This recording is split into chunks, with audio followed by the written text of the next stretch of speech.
Hello everybody and welcome back to Odin's movie vlog. I am the critic who is a cynic. Hope you're doing well, and today we got some pretty big news, and that is that AMC Theaters has decided to shut down for 6 to 12 weeks. That's over a month that AMC Theaters across the country will be shut down. Now, I have not followed up to see if Regal's doing the same thing, but when AMC, which is the largest theater company basically in the United States, is shutting down, I imagine that all other studios or all other theater chains also will probably either shut down or at the very least limit their capacity like AMC and Regal have done, where originally it was, okay, we're going to cap out our max capacity at 50% of auditorium size. Now AMC Theaters has decided to shut down. So this kind of is a very good tie-in to the video that I made yesterday, where Universal was the first major studio to announce that it's going to be releasing brand new releases that have only been out for maybe 2 or 3 weeks right onto video on demand services. We don't know exactly where it's going to be available, but a lot of people, when they heard video on demand, they thought, oh, it's going to be available on like random pay-per-view sites. But all that means video on demand is that people like iTunes, Google Play, etc., are going to have access to it and are going to be asked to offer it for $20 to rent it for a 40-hour period. And there were a lot of comments in the last video criticizing me for saying $20 really isn't all that much when you think about, oh, what if it's a family of 4? What if it's a family of 6 all together watching it at home? $20 really isn't all that much. And that is indeed true. I still hold by my stance, though, because I do think that we need to take into account what the average ticket price is in this country, and also the fact that there's going to be a lot of people that are going to be watching movies by themselves. And so I think that $15 would have been a fairer price because it would have been a happy medium. Not to mention, they're not having to split, and this is the big thing, they're not having to split their money, the money that they're getting in, with the major movie theater chains, especially now with theaters like AMC closing down. This is pretty much going to be the only thing going forward. And that's kind of like the tie-in that I want to make there. So just wanted to comment about that because a lot of people were mentioning that in the comment section yesterday. But what this means now is that more and more studios are basically going to have their hands forced, because now it doesn't matter if they want to open up or keep themselves open and show movies, because the theaters are basically going to force their hands, saying, well, we're going to be closed for 6 to 12 weeks, so you're not going to have any place to show these movies. And so now this definitely puts into question, are we going to have Mulan's already been delayed, but are we going to have Black Widow? I think there's a very good chance that Black Widow now, since AMC Theaters is closing between 6 and 12 weeks from now, if it goes towards that 12-week mark, that would affect movies like Black Widow and some of the May releases.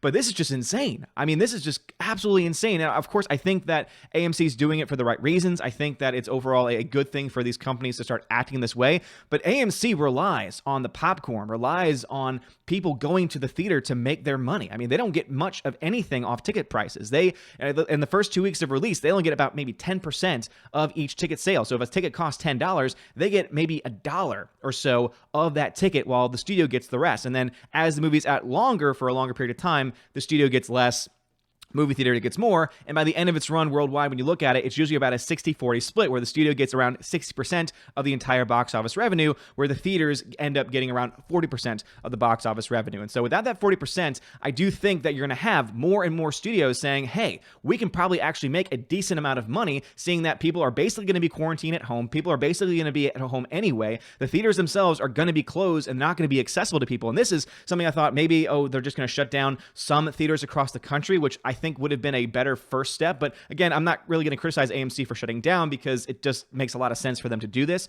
But I was thinking maybe the larger markets would get affected first, like shutting down theaters in New York, LA, large markets. But I already checked my local AMC, and my local AMCs, all of them are closed. And that's kind of rough for me, because I'm a movie guy. I like going to the theater. I haven't been going lately, but especially now when I have a little bit more free time to do so, not going to be able to do so. But again, I don't criticize AMC for doing this at all. I'm just still in a state of amazement about where we are as a society, where we are as a country, and where we are as a world right now. And as you all know, I always look at things through a movie lens. I always look at things through a financial box office lens. Some people don't like that I do that, but that's just kind of how I'm built. And so to have a theater closed down for well over a month, you're looking at now, let's see, 4, 8, 12, almost 3 months you could have theaters be closed. So that would go into April, May, even June, is what AMC is thinking. This could end up lasting all the way through June, as far as having to have theaters be closed. So absolutely insane what's going on right now. Obviously, AMC is going to be playing it by ear. So if things do start to somehow get better in the next 6 to 12 weeks,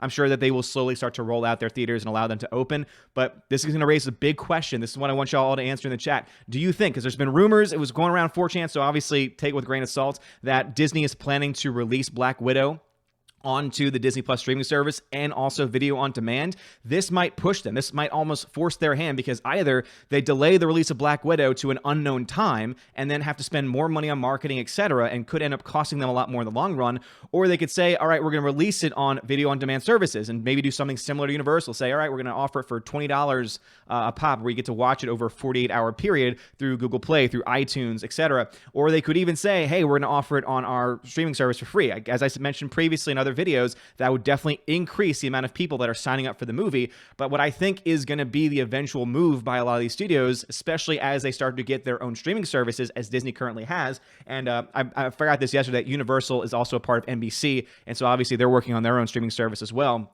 But what you have now is, I think, the makings of the future of movie-going experiences, which is going to be movie studios releasing their movies directly onto their own streaming service at either a rate of it just being free and a part of your subscription, and raising the price of subscriptions as they go on. Again, if they start to release half of their movies on video on demand services and onto their own streaming services for free, then for free by the actual cost of the service, that's going to raise the price of the service, obviously. Or what you could have, and this is what I've thought was going to happen for a long time, you have people pay for the service and then you offer premiums for brand new releases. So, for example, saying Black Widow is available. If you pay $5, you get to rent it over a 48-hour period, or $48, or rather, $10 over a 48-hour period. And some might say, but wouldn't they lose money on that? Well, keep in mind, people would have to buy the service.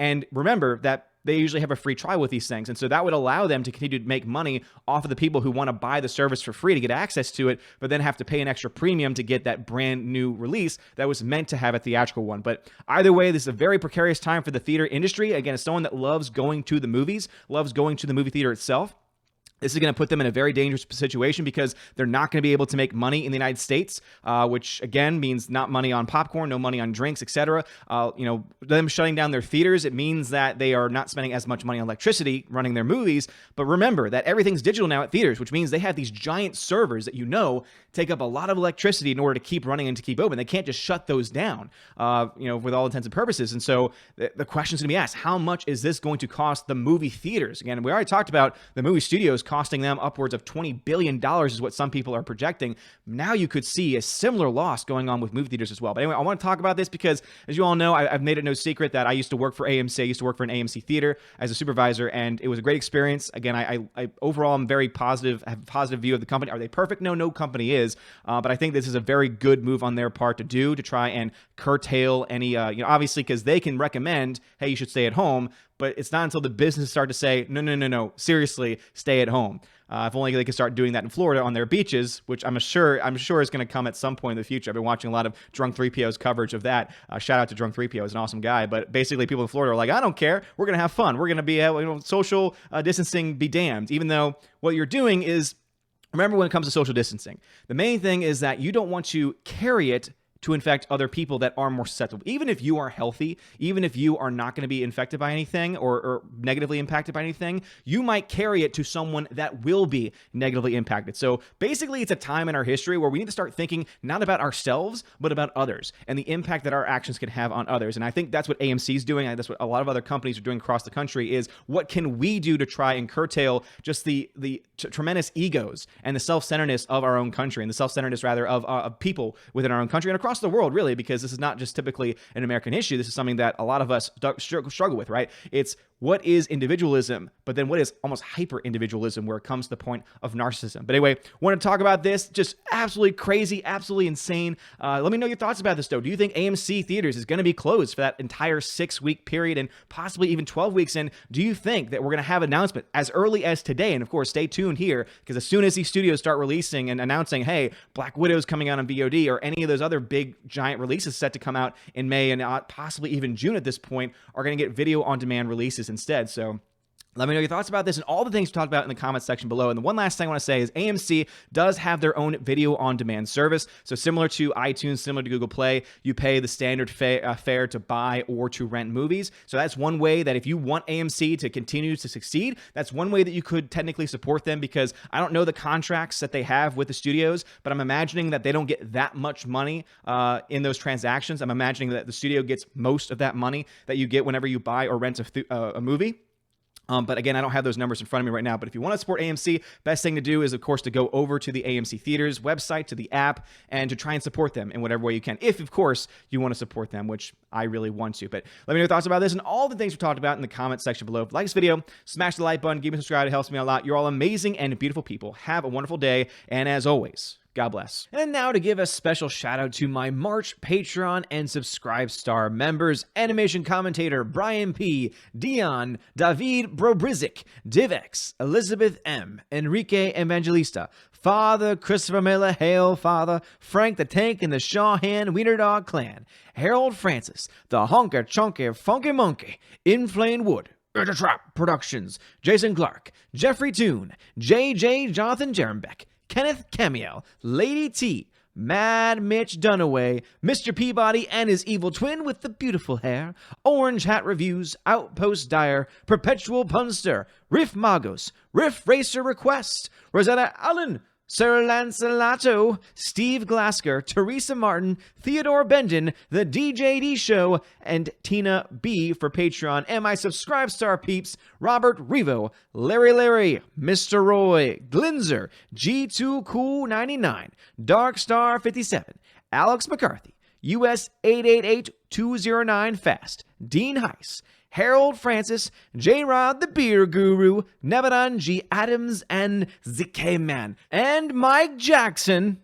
Thank you all so much for being my Patreon and Subscribe Star members for the month of March. You are all amazing people. Thank you so much for the support, and I hope that you are enjoying your perks. If you do not know the perks that you get, make sure you read again through all the perks that are listed, and also check your messages if you're over on Patreon, because if you are a $5 and up backer on Patreon, you get special access to giveaways over on the Discord. I send out messages with a link to join the Discord server. I will then hook you up over there, and you'll have access to some really cool giveaways. I give away 4Ks, Blu-rays, digital codes, try and give away at least a couple of big movies, 4K Blu-ray titles a month, and try to do at least 2 to 3 giveaways for when it comes to digital download codes. And I might try and do a little bit more this month as well, because I'm always trying to add extra stuff to it. And also, if you are a $10 or up backer, then you have access to a special podcast that I'm starting to do with John the Flick Pick. That's right, John Flickinger of the Flick Pick channel. We're having a lot of fun with the podcast, and so expect that every couple weeks. And of course, also any